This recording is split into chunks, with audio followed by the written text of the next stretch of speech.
আসসালামু আলাইকুম প্রিয় শিক্ষার্থীরা, আশা করি সবাই ভালো আছো। তোমাদের সবাইকে নিউক্লিয়াস একাডেমি বাংলাদেশের পক্ষ থেকে স্বাগত জানাচ্ছি। আমি মিলন মাহমুদ। তো আজকে মূলত আলোচনার বিষয় হচ্ছে এইচএসসি কেমিস্ট্রি চ্যাপ্টার 1 নিয়ে, চ্যাপ্টার 2 নিয়ে গুণগত রসায়ন। এটার উপরে যে অ্যাডমিশনে এমসিকিউগুলো আসে, সেই এমসিকিউগুলো নিয়ে মূলত আজকে আলোচনা করব। সো এখানে আমি যে এমসিকিউগুলো লিখে রেখেছি অত্যন্ত গুরুত্বপূর্ণ এবং অসংখ্য ইউনিভার্সিটিতে আসা প্রশ্ন, এগুলো আমি মূলত সমন্বয় করেছি। সো তোমরা একটু খাতা কলম নিয়ে বসো এবং আমি যা বলছি তা সুন্দর করে নোট করো এবং প্রশ্নগুলো হুবহু লিখে ফেলো। ওকে, সো ফার্স্ট অফ অল আমি যদি যাই, কোনটি অস্থায়ী মূল কণিকা? এটা হচ্ছে যশোর বিজ্ঞান ও প্রযুক্তি বিশ্ববিদ্যালয়ে 1900 অর্থাৎ 2019 সালে। তাহলে আমরা পরমাণুর স্থায়ী মূল কণিকা আমরা কী জানি বলো? ইলেকট্রন, প্রোটন এবং নিউট্রন। ওকে, তাহলে ওই তিনটার যে কোনো একটা যদি থাকে, যেমন নিউট্রন, এখানে কী কী আছে দেখো, নিউট্রিনো, নিউট্রন, ম্যাসন এবং পজিট্রন। তাহলে নিউট্রন যে অণুটা বা কণাটা, নিউট্রন হচ্ছে কি স্থায়ী কণিকা। তার মানে তারা আমাদেরকে বলেছে মূল কণিকা 9 কোনটি। হ্যাঁ, অস্থায়ী মূল কণিকা 9 কোনটি? নিউট্রন, কারণ নিউট্রন কি স্থায়ী মূল কণিকা। ওকে, সকল মৌলের পরমাণুতে সাধারণ মূল কণিকা কয়টি? তোমরা তো জানি সাধারণ মূল কণিকা হচ্ছে 3টা, ইলেকট্রন, প্রোটন এবং নিউট্রন। সব মৌলের মধ্যেই থাকে, শুধুমাত্র হাইড্রোজেনের নিউট্রন থাকে না, তাই না? আর সবার মধ্যেই নিউট্রনও থাকে। তাহলে সব মৌলের মধ্যে সাধারণ মূল কণিকা এখানে আছে ইলেকট্রন, তাই না? পজিট্রন, নিউট্রিনো তো হবেই না, তার মানে কি ইলেকট্রন, এই সবার মধ্যে ইলেকট্রন আছে। ওকে, নেক্সট কোয়েশ্চেন, একটা আয়নের 18টি ইলেকট্রন, 20টি নিউট্রন, চার্জ হচ্ছে -2, ভর সংখ্যা কত? তো আমরা পড়েছিলাম ভর সংখ্যা কাকে বলে? প্রোটন এবং নিউট্রনের যোগফলকে ভর সংখ্যা বলে। তো আমাদেরকে অলরেডি নিউট্রন সংখ্যা দেওয়া আছে, আমি প্রোটনের সংখ্যাটা যদি বুঝতে পারি তাহলে কিন্তু আমার হয়ে যায়। এখন দেখো, তারা বলছে যে চার্জ হচ্ছে -2। একটা আয়নের 18টি ইলেকট্রন আছে, তার মানে চার্জ যদি -2 হয়, আমি যদি একটু লিখি এটা,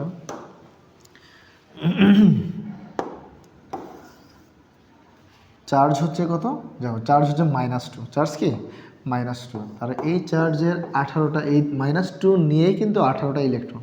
তার মানে এটার ইলেকট্রন সংখ্যা ছিল কয়টা? 16টা। এই দুইটা গ্রহণ করার কারণে হয়েছে কয়টা? 18টা। তার মানে আমরা জানি নর্মালি একটা মৌলের ইলেকট্রন আর প্রোটন সংখ্যা সমান।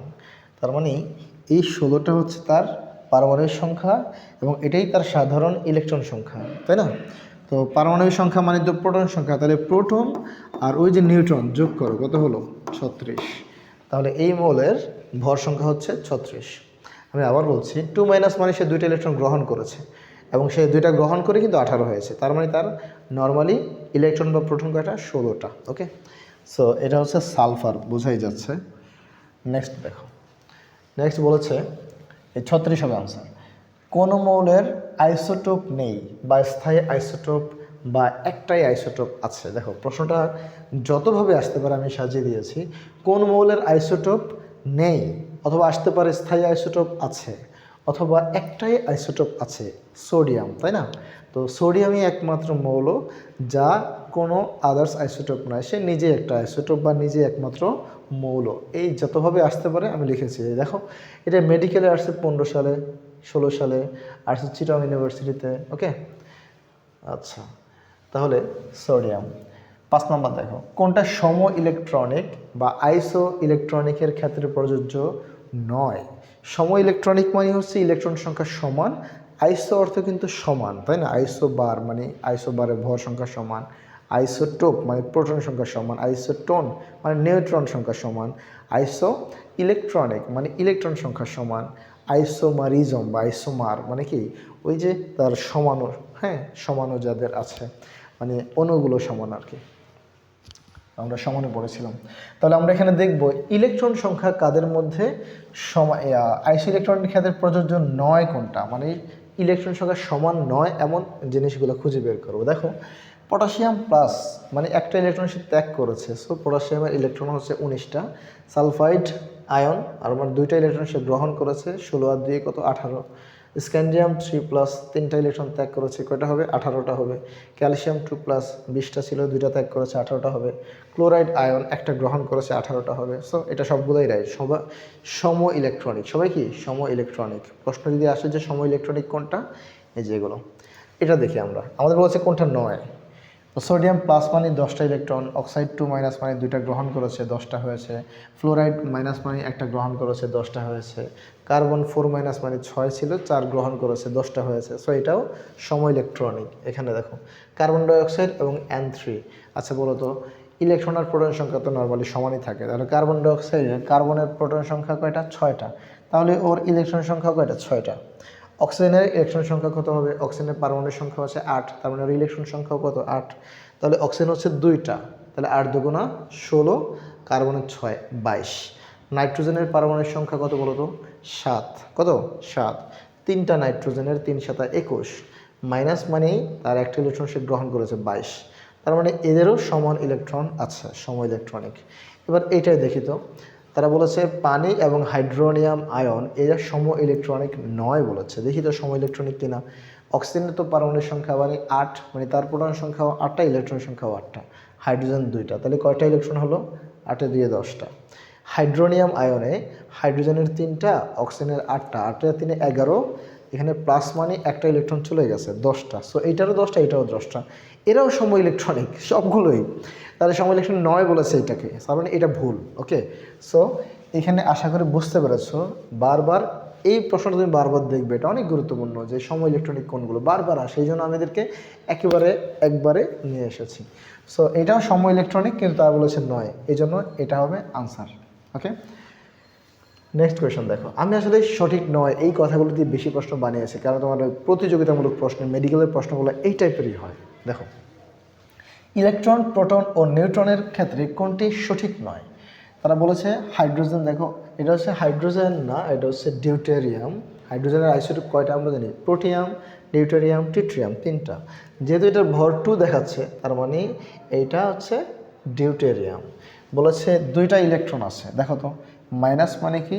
একটা ইলেকট্রন তার আগেই ছিল এবং সে একটা ইলেকট্রন মাইনাস মানে গ্রহণ করেছে, তার 2টা ইলেকট্রন আছে। এবং সালফারে দেখো বলেছে কি সালফাইড 2 মাইনাস মানে সে কয়টা ইলেকট্রন গ্রহণ করেছে? 2টা ইলেকট্রন গ্রহণ করেছে। আগে ছিল কয়টা? 16টা। এই 16 মানে তার কি? প্রোটন সংখ্যা বা এই তার ইলেকট্রন সংখ্যা। 2টা গ্রহণ করলে কয়টা হয়? 18টা। সো এটা রাইট, এটা সম ইলেকট্রনিক। মানে ও আচ্ছা, আমাদের এটা বলেনি, আমাদের বলেছে প্রোটন ও নিউট্রন, ইলেকট্রন, প্রোটন ও নিউট্রনের ক্ষেত্রে সঠিক নয়, সরি। তাহলে এখানে ইলেকট্রন কয়টা? হাইড্রোজেনের 2টা। প্রোটন কয়টা?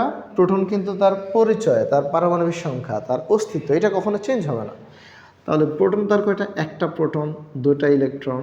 আর নিউট্রন কি? নিউট্রন হচ্ছে ভর সংখ্যা থেকে আমরা যদি প্রোটন সংখ্যা বিয়োগ করি, 2 থেকে 1 গেলে হবে 1। তার মানে এই ডিউটেরিয়ামে 2টা ইলেকট্রন আছে। আর সালফাইড, তার মানে এখানে আমরা বুঝতে পারছি কি সঠিক নয় বলছে ইলেকট্রন, প্রোটন, নিউট্রনের ক্ষেত্রে। তারা বলেছে আমার 2টা ইলেকট্রন আছে এটার, হ্যাঁ ঠিক আছে।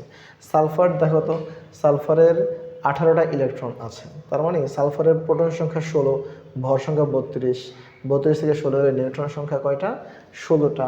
আর ইলেকট্রন সংখ্যা 2টা গ্রহণ করেছে, তার মানে কয়টা হলো? 18টা ইলেকট্রন। সো এটা তো রাইট, মিথ্যা না। এবার দেখো এটা অক্সিজেনের তো পারমাণবিক সংখ্যা হচ্ছে 8, তাহলে 3 8 24, আর নাইট্রোজেনের 7 কত হলো? 31, একটা গ্রহণ করেছে 32টা।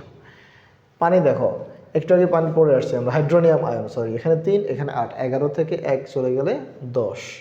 তার মানে তারা প্রথমটা বলেছে 32টা ঠিক আছে, দ্বিতীয়টা বলেছে 10টা ঠিক আছে। অ্যামোনিয়াম আয়ন, নাইট্রোজেনের 7 আর 4টা হাইড্রোজেন, সাথে হচ্ছে 11, একটা ত্যাগ করেছে 10টা, তার মানে এটারও 10টাই ইলেকট্রন আছে। সো এটাও রাইট। গতে আসে H+ আয়নে নিউট্রন সংখ্যা নাই, ঠিক আছে। H+ আয়ন যদি হয় তার নিউট্রন সংখ্যা 0, কারণ প্রোটন সংখ্যা 1, ভর সংখ্যাও 1, বিয়োগ করলে 0। আর এখানে ইলেকট্রন ও নিউট্রন সংখ্যা সমান। দেখি তো ইলেকট্রন সংখ্যা কয়টা? দেখো প্রোটন সংখ্যা 8, 2টা গ্রহণ করেছে, কয়টা হবে? 10টা। তাহলে 10টা ইলেকট্রন। আর নিউট্রন সংখ্যা 18 থেকে 8 বিয়োগ করো, ভর সংখ্যা থেকে প্রোটন সংখ্যা বিয়োগ করো, 10ই তো হবে। সো এটাও রাইট। এটাই আসো ফ্লোরাইড আয়ন এবং কপার আয়ন, হ্যাঁ, ক্যালসিয়াম 2+ আয়নের প্রোটন সংখ্যা যথাক্রমে 9 এবং 22। তাহলে ফ্লোরাইডের প্রোটন সংখ্যা 9, ক্যালসিয়াম প্রোটন সংখ্যা 20, কিন্তু তারা বলেছে 22। সো কোনটা সঠিক নয়? সঠিক নয় হচ্ছে এই যে এটা, ঘ নাম্বারটা। আশা করি বুঝতে পারছো। ওকে, আচ্ছা, এটা আমাদের কিন্তু একটা জিনিস আমরা ভুল করি মাঝে মাঝে, সেটা হচ্ছে এই আয়ন দেখা সত্ত্বেও আমরা ইলেকট্রনের চিন্তায় চলে যাই। আসলে প্রোটন সংখ্যা কখনোই পরিবর্তন হবে না, ওর পরিচয় যা সেটা অলওয়েজ স্থির থাকবে। তাহলে ক্যালসিয়ামের প্রোটন সংখ্যা কত? 20, তাই না? ওইটা শুধুমাত্র চেঞ্জ কোথায় হয়, নিউক্লিয়ার বিক্রিয়াতে গিয়ে চেঞ্জ হয়ে যায়, আদারওয়াইজ কখনোই প্রোটনের সংখ্যা চেঞ্জ হবে না। দেখো এই প্রশ্নটা কত জায়গায় আসছে, জেইউতে আসছে, ডিইউতে আসছে, জেইউ 17তে আসছে, আবার এমবিএসটিও, হ্যাঁ মাওলানা ভাসানী, এবার হচ্ছে 17তে আসছে, 16তে আসছে, আবার ডিইউতে আসছে 18তে। দেখেছো কত জায়গায় এই প্রশ্নটা আসছে, এই জন্য এটাকে আমি এভাবে লিখেছি। সুন্দর করে পুরো প্রশ্নটা লিখে ফেলবো। এরপরে কোয়েশ্চেন 7 নম্বর, রাদারফোর্ডের পরীক্ষার ক্ষেত্রে কোনটি সঠিক নয়? আমরা জানি রাদারফোর্ড 1911 সালে তার এই পরীক্ষাটা করেছিলেন। তিনি করেছিলেন আলফা কণা বিচ্ছুরণ পরীক্ষা, যার ভর হচ্ছে 4। অবশ্যই রাইট, কারণ আমরা জানি আলফা কণাটা মানে হিলিয়াম, তাই না, হিলিয়াম নিউক্লিয়াস। তো হিলিয়ামের ভর কত? 4। ঠিক আছে, তাহলে আলফা কণার দিক পরিবর্তন বোঝার জন্য জিঙ্ক সালফাইডের পতলা পর্দা ব্যবহার করেছেন, এটাও তো আমরা জানি রাইট। জিঙ্ক সালফাইড হলো অনুপ্রভা সৃষ্টিকারী পদার্থ, অনুপ্রভা সৃষ্টিকারী পদার্থ, হ্যাঁ ঠিক আছে, অনুপ্রভা সৃষ্টিকারী পদার্থ, এটা আমরা পড়েছিলাম। আলফা কণা হলো দ্বিধনাত্মক ম্যাগনেসিয়াম নিউক্লিয়াস, এটা তো ভুল, দ্বিধনাত্মক হিলিয়াম নিউক্লিয়াস, তো এটা এখানে ভুল। তারপরে তারা বলছে আলফা কণার বেগ হচ্ছে আলোর বেগের 5%, হ্যাঁ এটা রাইট, আলফা কণার বেগ আলোর বেগের 5%। তাহলে আলফা কণা দ্বিধনাত্মক হিলিয়াম নিউক্লিয়াস হবে, ম্যাগনেসিয়াম হবে না। এটা আসছে কোথায়? জেইউতে আসছে, জাস্টে আসছে, কুমিল্লা ইউনিভার্সিটিতে আসছে, এবার তোমার চট্টগ্রাম ইউনিভার্সিটিতে আসছে, সিইউতে। সো খুবই গুরুত্বপূর্ণ এই আলফা কণা, মানে রাদারফোর্ডের এই বিচ্ছুরণ পরীক্ষা। কোন ক্ষেত্রে বর্ণালীর ব্যাখ্যা এবং বোর মডেল প্রযোজ্য? এটা আসছে মাওলানা ভাসানীতে। তাহলে বোর মডেল এবং পারমাণবিক বর্ণালী আমরা জানি যাদের একটা মাত্র ইলেকট্রন আছে তাদের জন্যই প্রযোজ্য। তাহলে এখন খেয়াল করো তো, লিথিয়াম 2+ তো তার 2টা ইলেকট্রন ছেড়ে দিলে একটা ইলেকট্রন হয়, বেরিলিয়াম 3+ 3টে ইলেকট্রন ছেড়ে দিলে একটা ইলেকট্রন হয়, কিন্তু হাইড্রোজেনের ইলেকট্রনই তো আছে একটা, কয়টা আছে? ইলেকট্রনই আছে একটা। তাহলে ওর জন্য কি বোর মডেল প্রযোজ্য হবে, হ্যাঁ। আর এখানে আমাদের হাইড্রোজেন, লিথিয়াম, বেরিলিয়াম 3+, দেখো তো লিথিয়ামের এখানে তোমার ইলেকট্রন কয়টা? তিনটাই আছে। এখানে আবার লিথিয়াম 2+, H+ দেওয়া আছে, H+ মানে তো তার একটা ইলেকট্রন চলেই গেল, তাহলে তার কোনো ইলেকট্রনই নাই। সো এটা এই জন্য হবে না, আর এটা হবে না লিথিয়ামের জন্য, কারণ লিথিয়ামের ইলেকট্রন সংখ্যা হচ্ছে 3টা। সো এই জন্য এখানে এটা আনসার হবে না, আনসার হবে ক, লিথিয়াম 2+, বেরিলিয়াম 3+ এবং হাইড্রোজেন। ওকে, নেক্সট আসো, পরমাণুর ইলেকট্রন নিম্ন কক্ষপথ থেকে উচ্চ কক্ষপথে গেলে কি হয়? দেখো শক্তি শোষণ করে, আমরা জানি ইলেকট্রন যখন বড় মডেলে আমরা পড়েছিলাম নিম্ন কক্ষপথ থেকে উচ্চ কক্ষপথে যায়, শক্তির উৎস থেকে সে শক্তি শোষণ করে। ওকে, শক্তি শোষণ করে, আর এই শোষিত শক্তির মান কি? Delta equal to H new, এটা আমরা পড়েছিলাম। তো পরমাণুর স্থিতিশক্তি বৃদ্ধি পায় না, এটা ভুল। সো আনসার হচ্ছে 1 আর 3। ইলেকট্রন উচ্চ কক্ষপথ থেকে নিম্ন কক্ষপথে গেলে কি হয়? আমরা জানি উচ্চ কক্ষপথ থেকে নিম্ন কক্ষপথে আসলে শক্তি বিকিরণ করে, এবং তার বিকিরিত এই শক্তির মানটা ওইটাই delta equal to H new. শোষিত বা বিকিরিত শক্তির মান আমরা পড়েছি delta equal to H new. তাহলে আনসারটা কি হবে? 1 আর 2, আনসার হবে 1 আর 2। ওকে, অরবিটালের ক্ষেত্রে কোনটা সঠিক? Orbital, P orbital, D orbital, আমরা জানি পি এর কয়টা উপ অরবিটাল আছে মনে আছে তোমার? পি এ 3টা আছে, P X, P Y, P Z. ডিতে আছে 5টা, D X Y, Y Z, Z X, D X square minus Y square, D Z square, তাই না? তাহলে এখন খেয়াল করো, আমাদের বলা হচ্ছে তাদের যে অরবিটালের সংখ্যা নির্ণয়ের সূত্র 12+1, আসলেই কি তাই?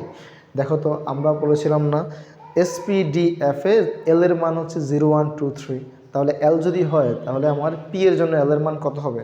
1 হবে। SPDF 0 1 2 3, তাহলে এই তোমার পি এর জন্য এল এর মান কত হবে? 1। তাহলে এই এল এর জায়গায় যদি আমরা কি বসাই? 1 বসাই, 2 একে 2, 2 আর একে কত হবে? 3, তাই না? তাহলে অরবিটাল সংখ্যা নির্ণয়ের সূত্র, পি অরবিটালের জন্য এটা সত্য। যদি এস অরবিটাল চিন্তা করি, এস অরবিটালের ক্ষেত্রে এল এর মান কত? 0, তাহলে 2 0 0, জাস্ট 1 থাকে।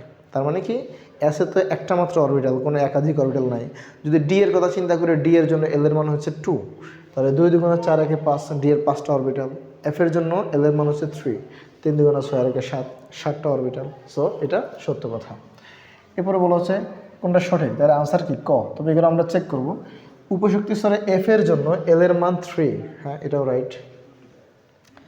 এরপরে উপশক্তি স্তরে এস এর জন্য এল ও এম এর মান হলো 0 এবং 0, তার মানে এস যদি হয়, এস অরবিটালে এল এর মানও কি হয়? 0, এম এর মানও 0। আমরা পড়েছিলাম না এল এর মানটা হচ্ছে 0 থেকে n-1 পর্যন্ত, আর এম এর মান হচ্ছে 0 থেকে প্লাস মাইনাস এল। এখন এল যদি শূন্য হয় তাহলে অবশ্যই এম এর মান কী হবে, শূন্য হবে। সো এটা রাইট। তাহলে বলা হচ্ছে পি এর জন্য এল ও এম এর মান হচ্ছে 1 0 -1। আচ্ছা, পি এর জন্য এল এর মান কি হবে 1, পি এর জন্য এল এর মান কত 1, আর এম এর জন্য কি হবে তাহলে 1 যদি হয় আমরা জানি এম এর মান কি 0 থেকে প্লাস মাইনাস এল, তাই না? 0 তো থাকবেই, আর প্লাসের মান এবং মাইনাসের মান এল এর মান যদি এখানে 1 হয় তাহলে +1 -1 নেব এবং 0 নেব। হ্যাঁ ঠিক আছে, তাহলে এটা মাথায় রাখবা, যদি এল এর মান 1 হয় তাহলে এম এর মান হবে -1 থেকে +1 তিনটা, যদি 2 হয় -2 থেকে +2, যদি 3 হয় -3 থেকে +3। ওকে, আশা করি বুঝতে পারছি। তাহলে সবগুলো আনসার, সবগুলো। কোন ডি অরবিটাল অক্ষ বরাবর অবস্থিত? D orbital. আচ্ছা দেখো, আগের প্রশ্নটা কত জায়গায় আসছে দেখো, এটা আসছে চট্টগ্রাম ইউনিভার্সিটিতে, জাহাঙ্গীরনগর ইউনিভার্সিটিতে, এবার হচ্ছে তোমার KU মানে কুষ্টিয়া ইউনিভার্সিটিতে। ওকে, KU-তে আসছে। এবার দেখো, কোন ডি অরবিটাল অক্ষ বরাবর অবস্থিত? আমরা জানি ডি অরবিটাল হচ্ছে কয়টা, ডি অরবিটাল হচ্ছে 5টা। কয়টা? 5টা আমরা জানি, তাই না? তাহলে DXY YZ ZX আমরা জানি এই তিনটা, আর x² - y² যেটা DX² - y², এটা যাবে তোমার একদম অক্ষের উপর দিয়ে। ওকে, অক্ষের উপর দিয়ে। আর যেটা DZ², এটা যাবে তোমার এই, এটা যদি জেড অক্ষ হয় DZ, তাহলে এটা কি হবে, এটা অক্ষের উপর দিয়ে যাবে, তার মানে এটা হচ্ছে DZ²। ওকে, তাহলে DX² - y² আর হচ্ছে DZ², এই দুইটা অরবিটাল কি হবে, অক্ষ বরাবর যাবে। ওকে, অবশ্যই তোমরা এগুলো পড়েছো। নেক্সট, তাহলে আনসার কি হবে DX² - y² আর হচ্ছে DZ², ক নম্বর। এরপর আসো 13 নম্বর। সোডিয়াম পটাশিয়ামের ক্ষেত্রে তোমাকে বলা হচ্ছে পটাশিয়ামের 19তম ইলেকট্রন আউফবাউ নীতিতে 4s অরবিটালে থাকে, তাই না? আমরা পড়েছিলাম পটাশিয়ামের 19তম ইলেকট্রন 3Dতে না গিয়ে 4s-এ যায়। হ্যাঁ, এখানে তাই বলা হচ্ছে। পটাশিয়ামের সর্ববহিস্থ স্তরের ইলেকট্রন কোয়ান্টাম সংখ্যা হলো 400+1। আচ্ছা বলো তো, ইলেকট্রন যদি আমরা পটাশিয়ামের ক্ষেত্রে ইলেকট্রন বিন্যাস করি, পটাশিয়ামের পারমাণবিক সংখ্যা কত 19, তাহলে আর্গন মানে হচ্ছে 18 আর হচ্ছে 4s1, তাহলে n এর মান হচ্ছে কত বলো 4, আর যেহেতু s অরবিটালের জন্য l এর মান কত 1, আর সরি l এর মান হচ্ছে 0, l যদি 0 হয় m ও 0 হবে, আর স্পিন কোয়ান্টাম সংখ্যা হবে কি +12, তাই না? কি হবে +12। সো 400 +12। দেখি তারা কি লিখেছে। তারা দিয়েছে আমাদেরকে কোথায় জানো, এই যে 400 +12। সো এটা রাইট। ওকে, গতে বলেছি ক ও খ উভয়টাই সঠিক, আর ঘতে সোডিয়ামের 11তম ইলেকট্রনের 4টা কোয়ান্টাম সংখ্যা n = 2। এখন বলো তো 11তম ইলেকট্রন যদি আমরা বিন্যাস করি তাহলে কি হয় 3s1 হয় না, 1s2 2s2 2p6 3s1, তৃতীয় কক্ষপথ, তার মানে n এর মান কত 3, তার প্রথমেই বলেছে n এর মান 2। সো এটা ভুল, অলরেডি এটা শেষ। যেহেতু n এর মান ভুল তার মানে এটা ভুল। বলেছে কোনটি সঠিক নয়, তাহলে আমাদের আনসার হচ্ছে কোনটা, এটা সঠিক নয়। তারা বলেছে আমাদেরকে পটাশিয়ামের ক্ষেত্রে। ওকে, তাহলে পটাশিয়ামের ক্ষেত্রে কি হবে, ক ও খ উভয়টাই সঠিক, এটা ভুল। ক ও খ উভয়টাই সঠিক, 4 নম্বরটা ভুল। 14 নম্বর আসো, কোন কোয়ান্টাম সংখ্যার সেট অনুমোদিত নয়? এখন দেখো n এর মানটা হচ্ছে আমরা কি জানি, l এর মানটা হচ্ছে 0 থেকে n-1, তাই না? কি জানি 0 থেকে n-1, তাহলে l এর মান অবশ্যই n থেকে 1 কম হবে। কি হবে, n থেকে 1 কম হবে। এখন আমরা এই জিনিসটাই জাস্ট খুঁজে দেখি তো, এই দেখো n এর মান এখানে 1 কিন্তু l এর মান 0, তার মানে এটা রাইট। এখানে n এর মান 2, l এর মানও 2, সো এটা ভুল। বুঝা গেছে? যদি l এর মান আর n এর মান সমান হয় সেটা সবার আগে বাদ হয়ে যাবে, কারণ n এর মানটা অবশ্যই l এর চেয়ে সবসময় 1 বেশি হবে। m এর 7টা মান সম্ভব l এর কোন মানের জন্য? একটু আগে বললাম l এর মান যদি 1 হয় m এর মান হবে কি -1 0 +1, কারণ 0 থেকে প্লাস মাইনাস l তো। আচ্ছা, এটা আশা করি বুঝতে পারছো। আমি একটা সংখ্যা রেখা দেখাচ্ছি। তাহলে m এর মানটা তোমার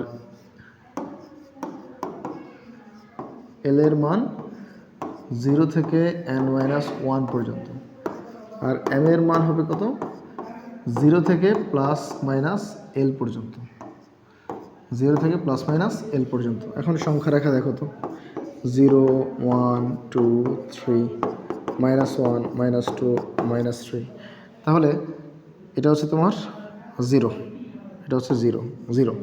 তাহলে যদি এল এর মান 1 হয় তাহলে কী হবে বলো তো, 0 থেকে প্লাস মাইনাস এল, তাহলে 0 তো থাকবে, প্লাস এলও থাকবে, মাইনাস এলও থাকবে। এখন যদি 1 হয় তাহলে 0 আর +1 আর হচ্ছে -1। তো আমরা যদি সাজায় লিখি একবারে -1 থেকে শুরু করে +1 পর্যন্ত। যদি এল এর মান 2 হয় -2 থেকে +2 পর্যন্ত। যদি এল এর মান 3 হয় -3 থেকে +3 পর্যন্ত। এই হচ্ছে মোটামুটি এই এমসিকিউটার আনসার। তাহলে কী হবে এখানে, কোনটা অনুমোদিত নয় কোনটা হবে, বর্ধিত দিলাম। আর এম এর 7টা মান হবে কিসের জন্য, যদি আমার এল এর কোন মানটা হয় 3 হয়, এল যদি 3 হয় তাহলে কয়টা হবে -3 থেকে +3 পর্যন্ত। আশা করি এই 15টা প্রশ্ন তুমি ইজিলি বুঝতে পেরেছো। এখন আমি তোমাদেরকে এই পার্টে যদি শেষ হয়ে থাকে আমি একটু উপরের দিকে যাচ্ছি। এটা আসলে লেখাটা একটু ভালো ছিল তাই এটা আগে করালাম। ঠিক আছে, এদিকে আসো, আরও প্রশ্ন এখানে আছে। কোন মৌলগুলোর ইলেকট্রন বিন্যাস ব্যতিক্রম? আমরা পড়েছিলাম না যে পটাশিয়াম, ইলেকট্রন বিন্যাস ব্যতিক্রম হচ্ছে ক্রোমিয়াম, কপার, সিলভার, মলিবডেনাম। এই 4টা আমরা পড়েছি, ক্রোমিয়াম, কপার, মলিবডেনাম, সিলভার। ক্রোমিয়ামের পারমাণবিক সংখ্যা 24 আমরা পড়েছিলাম না, 3d5 4s1। কপারের পারমাণবিক সংখ্যা 29 আমরা পড়েছিলাম, 3d10 4s1। মলিবডেনামের পারমাণবিক সংখ্যা 42 আমরা পড়েছিলাম, 4d5 5s1। সিলভার পারমাণবিক সংখ্যা 47 আমরা পড়েছিলাম, 4d10 5s1। সো আনসার হচ্ছে খ। সোডিয়াম আয়নের ইলেকট্রনের সংখ্যা কত বলো? সোডিয়াম আয়ন মানে যে Na+, তো একটা ইলেকট্রন ত্যাগ করলে 10টা হবে। দেখেছো, এটাও মেডিকেলে আসছে 19 সালে, আগের প্রশ্নটা মেডিকেলে আসছে 17 সালে। এরপরে কোন পরমাণুগুলোর সর্বশেষ কক্ষে একই সংখ্যক ইলেকট্রন থাকে? সর্বশেষ কক্ষ বলতে সেম ইলেকট্রন, গ্রুপ 1 গুলা শেষ কক্ষে একটা থাকে, গ্রুপ 2 হলে 2টা থাকে।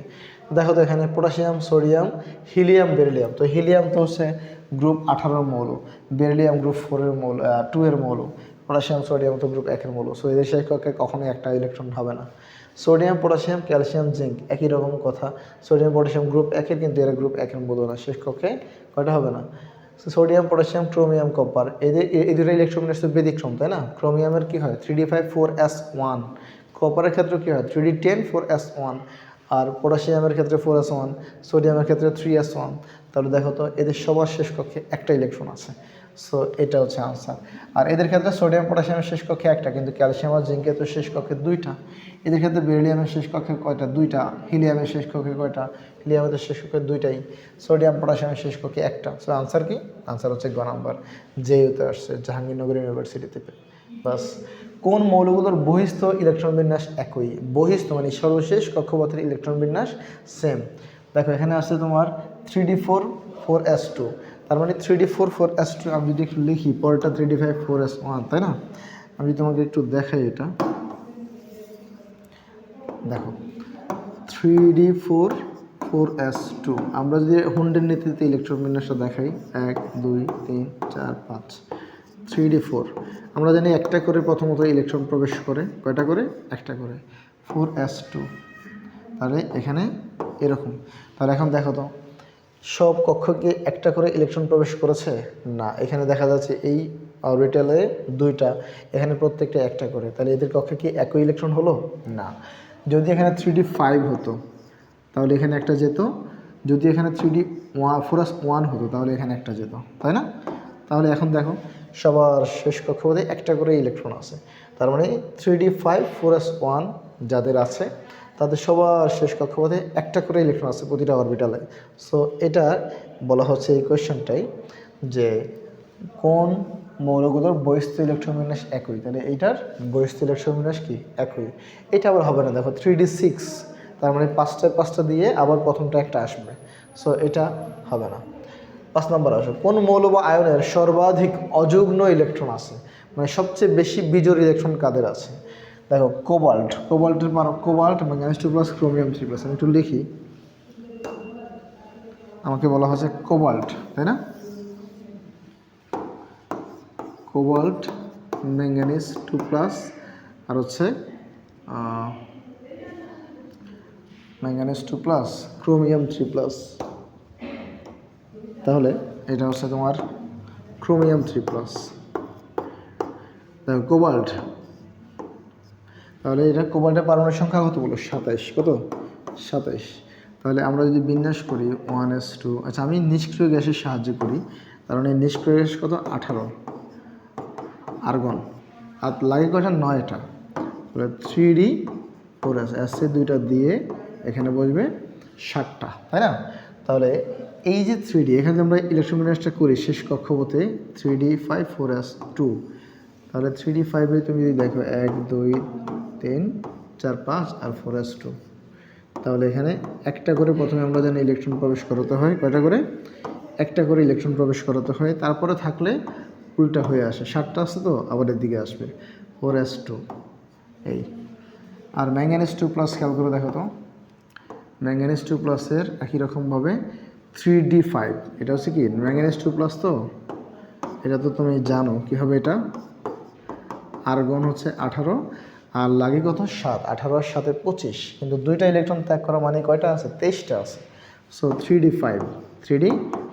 তো এই যে d5 যদি তুমি দেখো, d5 এর সবগুলোর মধ্যে একটা করে ইলেকট্রন প্রবেশ করতে পারে, তাই না?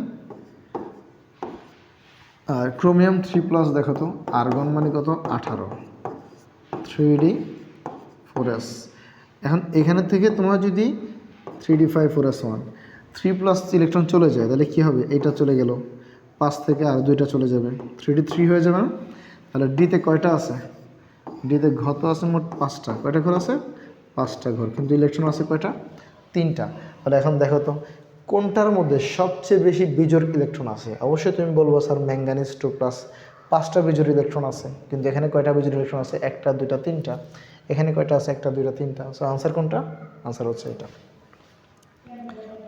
ওকে, নেক্সট আসো, বলছে কোন মৌল বা আয়নের সর্বাধিক অযুগ্ম মানে বিজোড় ইলেকট্রন আছে? সো আশা করি বুঝতে পারছো, খুবই গুরুত্বপূর্ণ, প্রত্যেকটা প্রশ্ন অনেক অনেক গুরুত্বপূর্ণ, রুয়েটে আসছে। ওকে, দৃশ্যমান আলোর সর্বোচ্চ তরঙ্গ রশ্মির কোনটি? আমরা তো পড়েছি বেনিয়া সহ ক লা, সবার শেষে লা, তার মানে লাল, তারপরে লাল আলোর তরঙ্গ দৈর্ঘ্যের মান সবচেয়ে বেশি। নিচে কোন প্রযুক্তি জাল নোট শনাক্তে ব্যবহার করা হয়? আমরা পড়েছিলাম না ইউভি রশ্মি, ইউভি রশ্মি তরঙ্গ সময়সীমা কত 10 থেকে 380 ন্যানোমিটার। তো এই ইউভি রশ্মির আলো দিয়ে জাল টাকা, জাল পাসপোর্ট শনাক্তকরণ করা যায়। সো ইউভি রে ড্যাশ ন্যানোমিটার তরঙ্গ দৈর্ঘ্যের রশ্মি পাসপোর্ট শনাক্তকরণে ব্যবহার করা হয়। তো অবশ্যই জাল টাকা, জাল পাসপোর্ট এগুলোর জন্য কি তোমার কী লাগে? ইউভি। ইউভির মানটা কত 10 থেকে 380 ন্যানোমিটার। এখন এই তোমার পাসপোর্ট শনাক্তকরণে যেটা ব্যবহার করা হয়, অবশ্যই দেখো 380 ন্যানোমিটার, 380 উপরে তো হবে না, 110 এটাও হবে না, এটা হচ্ছে এই 230 থেকে 375 ন্যানোমিটার। এই 230 থেকে 375 ন্যানোমিটারের এই তরঙ্গ দৈর্ঘ্যের মান দিয়ে আমরা এই কি পাসপোর্ট শনাক্তকরণ করতে পারি আর কি। ওকে, আইআর রশ্মির ব্যবহার, আইআর রশ্মির ব্যবহার ক্ষেত্রে কোনটা মিথ্যা, কোনটা মিথ্যা? খেয়াল করে দেখো, এই যেখানে প্রথমটা বলা হচ্ছে ব্যথা উপশমে ব্যবহার করা হয়। হ্যাঁ অবশ্যই। স্নায়ুতন্ত্রের পুনর্গঠনে ব্যবহার করা হয়, অবশ্যই ব্যবহার করা হয়।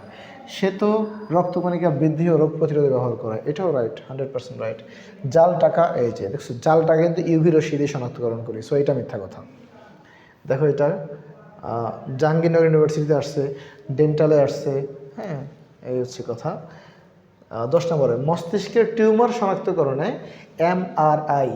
এমআরআই পদ্ধতি ব্যবহার করা হয়। এমআরআই এর পূর্ণরূপ কি? ম্যাগনেটিক রেজোন্যান্স ইমেজিং নাকি ম্যাগনেটিক রেডিয়েশন ইমেজিং? অবশ্যই এটা magnetic resonance imaging, MRI magnetic resonance imaging. 11 নম্বর পটাশিয়াম পারম্যাঙ্গানেটে ম্যাঙ্গানিজের ইলেকট্রন বিন্যাস কোনটি? অর্থাৎ ম্যাঙ্গানিজের পটাশিয়াম পারম্যাঙ্গানেট, ম্যাঙ্গানিজ একটু আগে কিন্তু আমরা করেছিলাম যে শেষ কক্ষে ডিতে 5টা ইলেকট্রন থাকে, তাই না? তাহলে এই যে আর্গন মানে 18, 3d5 4s2, ম্যাঙ্গানিজের পারমাণবিক সংখ্যা তো 25, তাহলে আর্গন মানে 18, 3d5 4s2, 18 এর সাথে 25, তো এটাই আনসার। কোন দুটা পরমাণু পরস্পরের আইসো বার? বার মানে কি ভর, আমরা পড়ার সুবিধার্থে বলেছিলাম কি বার মানে আইসোটোপ, মানে টোপতে প্রোটন, প্রোটন সমান, আইসোটোন, টোনতে নিউট্রন সমান, আইসো বার, বারতে ভর সমান। তাহলে এখানে দেখবো ভর কাদের মধ্যে সমান আছে। দেখো কোনটা সঠিক নয়? আইসোবার। আচ্ছা, কোন দুইটা পরস্পর আইসোবার? কপার এখানে দেওয়া আছে পারমাণবিক সংখ্যা 29, ভর 64, জিঙ্ক দেওয়া আছে পারমাণবিক সংখ্যা 30, ভর হচ্ছে 64। তাহলে আইসোবার মানে ভর সমান, সো এই দুইটার ভর সংখ্যা সমান, ভর তো এই কোণায় উপরে থাকে, সো এইটা রাইট, ওইটা রং। কোনটি সঠিক নয়? দেখো এটা আসছে অনেক জায়গাতেই, বুয়েটে আসছে 12 সালে, 11 সালে, 13 সালে, আবার বুটেক্সে আসছে 14 সালে, দেখেছো? তাহলে এফ অরবিটাল সর্বোচ্চ 14টা ইলেকট্রন ধারণ করে, রাইট। একটি আলোর তরঙ্গ 540 ন্যানোমিটার, এটা সবুজ বর্ণের তরঙ্গ দৈর্ঘ্য, অবশ্যই রাইট। তোমরা এই সবগুলো বেনিয়া সহ কলা প্রত্যেকটা তরঙ্গ দৈর্ঘ্য মুখস্থ করে ফেলতে হবে। যে মৌলের বহিস্থ বিন্যাস 3d2 4s2 তা গ্রুপ 4b-তে অবস্থিত। তো আমরা তো জানি গ্রুপ নির্ণয় করে কীভাবে, ডিতে যদি ইলেকট্রন যায়, এস আর ডি এর ইলেকট্রন যোগ করলে যেটা পাওয়া যায় সেটা তার গ্রুপ সংখ্যা। দেখো এস ডি যোগ করলে হবে 4, তাহলে 4b। বি কেন? ডি ব্লক মৌলগুলো বি উপগ্রুপে অবস্থিত, ওকে, মানে মেনলি হচ্ছে 4-এ অবস্থিত। আর S2P6 বহিস্থ স্তরের ইলেকট্রন বিন্যাস মৌলটা হলো সালফার। আচ্ছা বলো তো P6 S2P6, তাহলে 6 আর 2 কত হলো? 8 হলো না? তাহলে শুধুমাত্র নিষ্ক্রিয় গ্যাসের শেষ কক্ষপথেই 8টা ইলেকট্রন থাকে, শুধুমাত্র এবং শুধুমাত্রই নিষ্ক্রিয় গ্যাসের শেষ কক্ষে করে থাকে 8টা ইলেকট্রন থাকে, সো এটা কখনোই সালফার হতে পারবে না। কোনটা সঠিক নয়? তোমাকে বলেছে, আগেরটা বলেছে কি সঠিক নয়, তাহলে এটা ঘ নম্বর আনসার, এটা সালফার হবে না, এটা হবে আর্গন। কোনটি সঠিক নয়? দেখো এটা কত জায়গায় আসছে, জাহাঙ্গীরনগরে আসছে 17 সালে, ডিইউতে আসছে 13 সালে, সিইউতে 16 সালে, জেইউতে 9 সালে, মেডিকেলে 15-18 সালে, 15 সালে, 18 সালে, আবার মেডিকেল ও ডেন্টালে আসছে 14 সালে, বঙ্গবন্ধু শেখ মুজিব আসছে 17 সালে। তার মানে এটা অনেক গুরুত্বপূর্ণ, লিখে বলো, সুন্দর করে লিখে বলবো। নাইট্রোজেন আর অক্সিজেন পরস্পর আইসোটোন। দেখো আইসোটোনতে নিউট্রন সমান, দেখি তো নিউট্রন সমান কিনা। 15 থেকে 7 ভর সংখ্যা থেকে প্রোটন বিয়োগ করবো, 15 থেকে 7 গেলে 8, 16 থেকে 8 গেলে 8, তার মানে ঠিক আছে, নিউট্রন সংখ্যা সমান, তার মানে এরা পরস্পর আইসোটোন। আবার এখানে বলেছে কার্বন আর অক্সিজেন পরস্পর আইসোটোন। দেখো তো এখানে 14 থেকে 6 বিয়োগ করলে কত হবে? 8, অক্সিজেনের 16 থেকে 8 বিয়োগ করলে কত হবে? 8, তার মানে এরা পরস্পরের আইসোটোন, ওকে। প্লাঙ্কের সমীকরণ হলো E = h নিউ, তার মানে কি? এটা সঠিক কথা। পরমাণুর ব্যাস 10⁻8 সেন্টিমিটার প্রায়, এটাও সঠিক কথা। সোডিয়ামের একটাই আইসোটোপ, তা হলো সোডিয়াম, হ্যাঁ ঠিক আছে, এটাও সত্য কথা, একটা মাত্রই আইসোটোপ আছে, এটাই সোডিয়াম নিজেই। O3 সূর্যের অতিবেগুনি রশ্মি শোষণ করতে পারে না, এটা তো আমরা সেই ছোটোবেলা থেকে পড়ে আসছি, ওজোন সূর্যের অতিবেগুনি রশ্মি শোষণ করে, সো এটা হচ্ছে ভুল। বলেছে কোনটি সঠিক নয়, এটা সঠিক নয়। 15 নম্বর, নিজের কোনটি সঠিক নয়? এটাও দেখো একই রকম প্রশ্ন, কত জায়গায় আসছে। দেখো মেডিকেল 15 সালে, জাস্ট 19, মেডিকেল 19 সালে, 18 সালে, জেইউ 18, রুয়েটে, রাজশাহী ইউনিভার্সিটি 16, 17, জাস্ট 18, সাস 17, বিএমএসটি 19, দেখেছো কত জায়গায় আসছে। So hydrogen, lithium 2+, beryllium 3+, Bohr তত্ত্ব মেনে চলে অবশ্যই, কারণ দেখো তো ওদের শেষ একটা মাত্র ইলেকট্রন আছে। বেরিলিয়াম 3+, 3টা যদি ত্যাগ করে 4 থেকে 3 গেলে একটা থাকে ইলেকট্রন, লিথিয়াম 2+, একটা ইলেকট্রন থাকে, হাইড্রোজেনের তো ইলেকট্রনই একটা, সো এটা রাইট। ক্যাথোড রশ্মি পরীক্ষার মাধ্যমে থমসন ইলেকট্রন আবিষ্কার করেন 1897 সালে, রাইট। অক্সিজেনের 3টা আইসোটোপ আছে এবং অক্সিজেনের 8, 17 এই আইসোটোপে এবং এই আইসোটোপে, আচ্ছা কথাটা একটু ভেঙে দেখে দেখি। তারা বলেছে অক্সিজেনের 3টা আইসোটোপ আছে, হ্যাঁ অক্সিজেনের 3টা আইসোটোপ আছে, একটা ভর 16, একটা 17, একটা 18। তারা বলেছে অক্সিজেন 17 আইসোটোপে ও অক্সিজেন 16 আইসোটোপে নিউট্রন সংখ্যা হচ্ছে 9টি এবং 8টি। তার মানে অক্সিজেন এই আইসোটোপটার মধ্যে তোমাকে বলেছে নিউট্রন সংখ্যা কয়টি? 9টি। 17 থেকে 8 বিয়োগ করলে 9, হ্যাঁ এটা রাইট। আর এই অক্সিজেনের এই আইসোটোপটা দেখো 16 থেকে 8 গেলে কত হবে? 8, তার মানে এই আইসোটোপে নিউট্রন সংখ্যা 8, এটাও রাইট। এছাড়া কার্বনের তেজস্ক্রিয় আইসোটোপ হচ্ছে 614, হ্যাঁ এটাও সত্য কথা। কার্বনের এই আইসোটোপ দিয়ে, এই তেজস্ক্রিয় আইসোটোপ দিয়ে পৃথিবীর বয়স নির্ধারণ করা হয়, তোমরা এটা পড়েছো। আর ফসফরাস আর সালফার, দেখো তো আইসোটোপ মানে কি? প্রোটন সংখ্যা সমান। এখন ফসফরাস আর সালফারের তো প্রোটন সংখ্যা আলাদা, সো এটা ভুল না, এটা ভুল আনসার। সোডিয়াম প্লাস, এদের বলছে সম ইলেকট্রনিক, আর এরাও পরস্পর সম ইলেকট্রনিক, এই প্রসঙ্গে আমরা আগে পড়ে আসছিলাম। সোডিয়াম প্লাস মানে একটা ইলেকট্রন ত্যাগ করবে 10টা, অক্সিজেন 2 মাইনাস দুইটা গ্রহণ করবে 10টা, ফ্লোরাইড মাইনাস মানে একটা গ্রহণ করবে 10টা, C4 মাইনাস মানে 6 10টা, সম ইলেকট্রনিক। পটাশিয়াম প্লাস মানে কয়টা ইলেকট্রন? 18টা ইলেকট্রন। সালফার 2 মাইনাস মানে 2টা গ্রহণ করেছে, 16 2 18টা ইলেকট্রন, পরস্পরের সম ইলেকট্রনিক, ঠিক আছে। সো আশা করি বুঝতে পেরেছো। এইখানে যারা এই ভিডিওটা দেখেছো এবং সুন্দর করে নোট করেছো, তারা যখনই এই অধ্যায় পড়বা এই ভিডিওর এমসিকিউগুলো ক্লোজ করে ফেলবা। আমি আরেকটা এমসিকিউর ভিডিও দিব, মোটামুটি এই 30টা, এখানে যে 30টা দিয়েছি এই 30টা যদি তুমি পারো, তুমি মনে করো যে তোমার এই পার্ট নিয়ে এমসিকিউ আর তোমার কোনো ঝামেলা হবে না। এবং এখানে মূলত অসংখ্য প্রশ্ন আছে। ওকে, সো প্রত্যেকটা জিনিস লাইন বাই লাইন সুন্দর করে পড়বা এবং লিখবা। ধন্যবাদ সবাইকে। আসসালামু আলাইকুম।